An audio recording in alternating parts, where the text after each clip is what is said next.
Hi guys, Ronnie here and welcome to the workshop. There have been a couple of requests after my last video and also some Instagram posts about sharing my thoughts of the Campagnolo Super Record EPS group set. So today I'm going to do just that. The reason why I have switched to this group set is, well, mainly because out of curiosity. I have used in the last 12 months both of the other competitor group sets, so Durace Di2 and SRAM Red Axis. So I have a good point of comparison between them, and this one is, I would say, much less popular or common, so it gives me a good opportunity to show you what it's all about and what's my take on it. So first, let's start with the technical aspects. The group set is basically the flagship offering from the Italian manufacturer.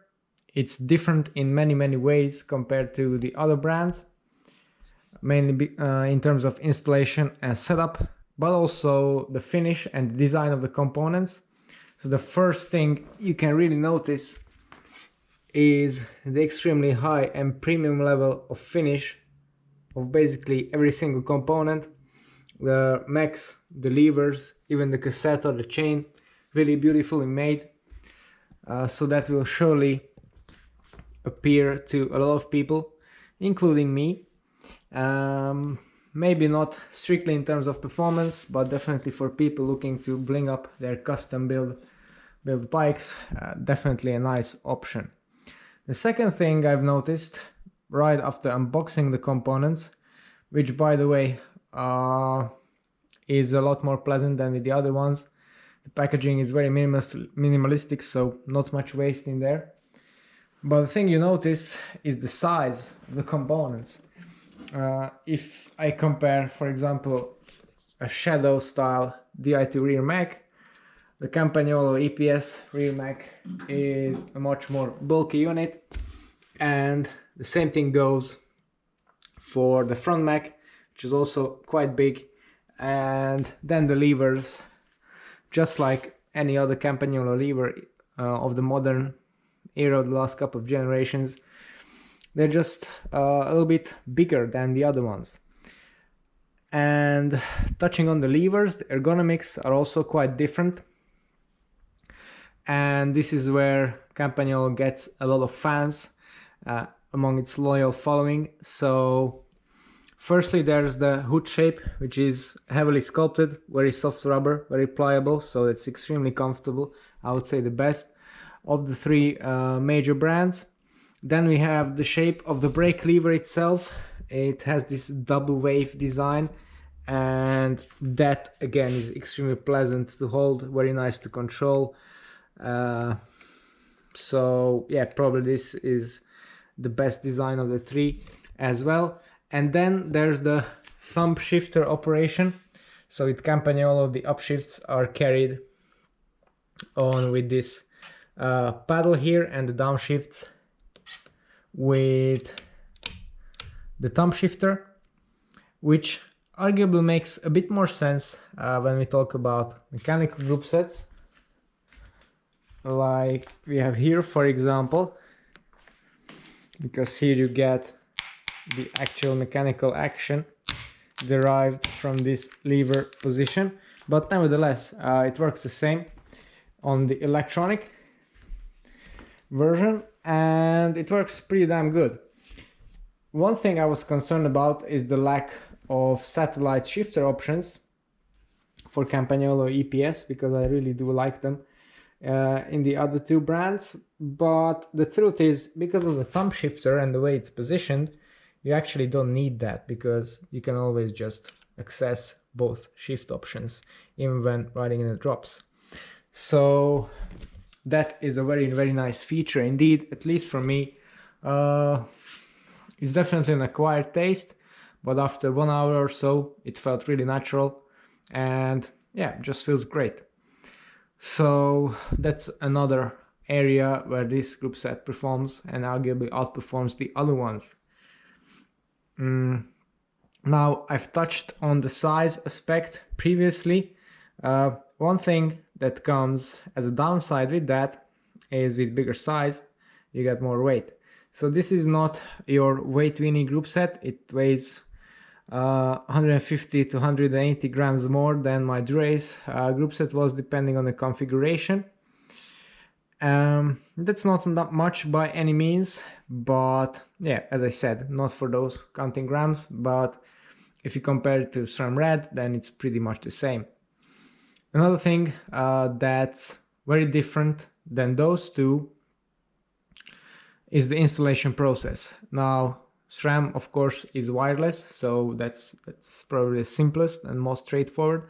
Then there's Di2, where each of the individual components is linked up with a cable, and you can choose the length of the cable and the way the system is wired with different junctions to suit different bikes, etc. With Campagnolo, it's slightly different because each of the components, well, talking about the Max mainly, has their own cable with a connector, and same goes for the levers. All of them are wired up to the power unit, which in my case sits in the seat post. It's essentially a battery with wiring attached to it. The battery, again, being Campagnolo, is huge. It's literally twice the length of the Shimano Di2 battery, so it's not that easy to fit. And because of the cables are fixed, the components, the length is also fixed, and that means they have to be really long to fit all kinds of bikes, which on my bike is a bit of a problem because there's a lot of excess cable that I had to tuck away in the handlebar, for example. The way the wiring is located is we go from the power unit. Here everything is connected together, obviously. There's one cable going up to the bar and junction, which is very similar to Shimano, and then again very similarly we have a Y split cable with 3 ports. One goes here, the other 2 go in the levers. Now my bars are quite narrow, so again a lot of excess cable in the bar. You don't really notice that while riding, but if I just tap the bike here, you can hear that rattling a little bit. So definitely could be fixed, but I didn't know this beforehand, or that this will cause problems, so I didn't. Anyway, as I said, when riding I didn't really notice that, so that's cool with me. One feature that's a little bit tricky is actually how you connect the levers to the system. Underneath the rubber hood you get a flap, and the connector is underneath that. It's quite tricky to undo it and connect the cable, so it took me a bit of swearing, honestly, when I was doing it for the first time. Yeah, but then I managed that as well. But one thing that I think Campagnolo should really rethink concerning the installation is the way the brake hoses are routed. Now you see, normally for the other 2 group sets, when you have an integrated bike like this one, first you attach the calipers to the frame and fork, and you route the brake hoses from the bottom up to the handlebar, and then you cut them at the levers, leaving a bit of slack for adjustments. Now Campagnolo does this the other way around. So first you have to install the levers on a semi-unfinished cockpit, and then you just have to do a bit of guesswork and tug both brake hoses plus the cabling, electronic cabling of course, at the same time when assembling the front end, just making sure that the brake hoses make it through on the other side. So it might sound simple, but in practice it really is not. And even though I'm an experienced mechanic, I've done lots of bikes like these. Yeah, again, there was a lot of swearing involved. If you're assembling the bike yourself, then this is something to consider. If not, then really doesn't matter. Your mechanic will sort this out for you. And again, if you have a bike that doesn't have a fully integrated front end, like this one, then really that's no difficulty at all, so it doesn't matter. So that's pretty much it as far the installation is concerned. Now let's talk about the performance. So the one thing I would like to point out is the performance of the brakes. Now SRAM and Shimano both had their issues here. So the issue with SRAM is usually there's not enough pad clearance and it's almost impossible to adjust the brakes so they don't rub. That has been fixed to some extent with the newer style calipers, but still not perfect. Shimano doesn't have that problem, but instead they have a problem with piston retraction after heavy braking. So imagine you're going down a hill and then you have to do some heavy braking, and then the pistons won't go back immediately to their place, and you carry on with your rotor sticking and rubbing and squealing, so it's not pleasant. And a lot of people complain about this. Now, the hydraulic system of the Campagnolo group set has been completely designed by German specialist Magura, and the pleasant thing about that is it just works. So it's easy to bleed. Took me a whole 5 minutes or so. Really nice, also really clean, unlike Shimano, for example, where you've got this open system and oils spilling everywhere. Then the pads are nice and large. There's a ton of pad clearance, so it's pretty easy to adjust, and the retraction is excellent. I've done this on purpose, where I sped up to around 70 km per hour on a downhill, and I did a full emergency stop to 0, and even at such an extreme end of the spectrum, there was no ticking, there was no issue with the rotors retracting, anything. And as a bonus, the braking is completely silent, or at least it has been for this time. So again, no rub, no squealing on the braking, nothing. So really pretty damn excellent, and the power is more, or there's more of it than either of the other two. And as I said, the lever action itself is very pleasant, so there's better modulation as well. So braking is certainly an area where Campagnolo is, I would say, head and shoulders above the other two. Then if you go further down to shifting, let's start with the front shifting. So as I said, front mag pretty bulky. One thing that's strange about it is that the electronic version uses this bolt through unit, which tightens against a nut with an open-ended wrench. That's pretty strange. It also means you can't fit a traditional chain catcher like a cage that I use, for example. So that's a bit of a shame, but I haven't needed it so far, luckily.